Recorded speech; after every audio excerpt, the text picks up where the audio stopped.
Hey guys, it's Neil from Engadget here with iPhone OS 4.0 on a 3GS. It was a little scary getting it installed, but we figured it out. So let's run through some of the features. Obviously the big one is going to be multitasking. There it is, there's a little dock. You can see all the apps that you have going. Let's open Safari.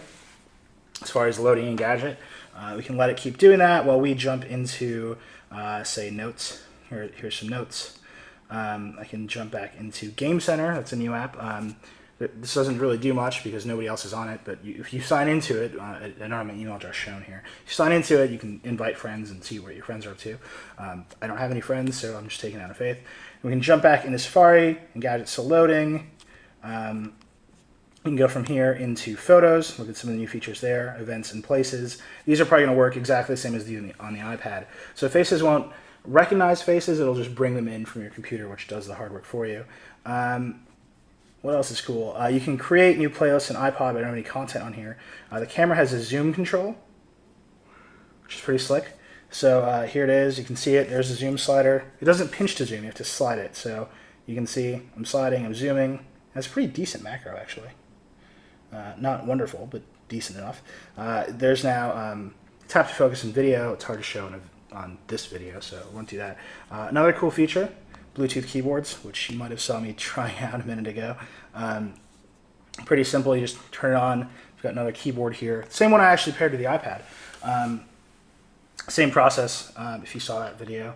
So now I can go into Notes, go here. I can actually hit Select All, Delete, and I can try again. Here's stuff, Bluetooth and spelling.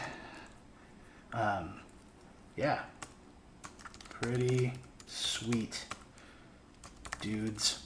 Totally works. If you press Escape, you bring up the software keyboard. I think this is going to be pretty big for the accessory market. I think we'll see a lot of smaller Bluetooth keyboards. One thing, if you do walk away from the keyboard, you can't bring up the software keyboard from the device itself. So you have to remember to turn off Bluetooth if you walk away from a paired keyboard. What else? Mail has threaded messaging that I have yet to see, unified inbox that I've yet to see. I'm hoping that I see it eventually, but I'm not seeing it right now. I guess I have to set some settings for that. Folder organization here. I can just grab an app. Oh, real quick, speaking of grabbing apps. On the dock here, if I want to get rid of an app, Steve Jobs said you blew it if there's a task manager, but there is some task management. If you just hold down here, you can see a minus key, and you can get rid of it. So Apple blew it, everyone. That's the end of that. So there's also the folders. So you can grab an app here. I can drag it to another app. I've made a folder, or I can fail to do that. Man, iTunes hates voice memos. Breaking news. I made a folder called Business. I don't know why iTunes and voice memos fall under the business category, but clearly they do. I can take that right out of there. And it's out of there, and now iTunes is lonely in the business folder. Take it out, folder disappears. So those are the highlight features. There's some other stuff. Tell us what you want to see. We'll get to it. But that's really the big stuff right now. And we're going to keep playing with it. I'm going to sync this stuff up and get some content on it. We'll go through the iPod stuff and see if there's anything cool there. But yeah, those are the highlights. Let us know what else you want to see.